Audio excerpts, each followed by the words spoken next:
Alright, so for the y-axis, when the y-axis goes all the way back, you hear there's no click sound.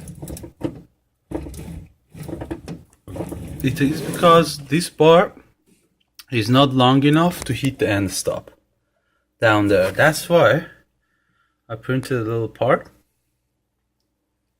like this, and you will install it here on the lower plate of this square bar.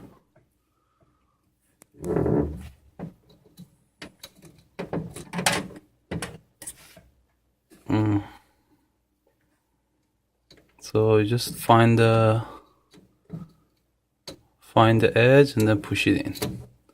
All right, and what it does is that, so if you hear now,